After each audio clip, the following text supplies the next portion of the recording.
শাকিল ভাই, আপনি তো এই খাঁচায় মুরগিগুলো লালন পালন করতেছেন, তো এগুলো তো আপনার প্যারেন্টস, তো এই প্যারেন্টসগুলোকে আপনি প্রজনন কিভাবে করান? মানে দেখতে পাচ্ছেন সারি সারি খাঁচাতে বিশাল বিশাল সাইজের পিওর দেশি মোরগ।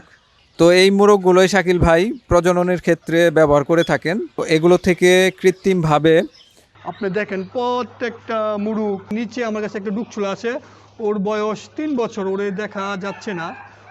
দেশি মুরগি লালন পালন করা হচ্ছে লেয়ারের খাঁচা।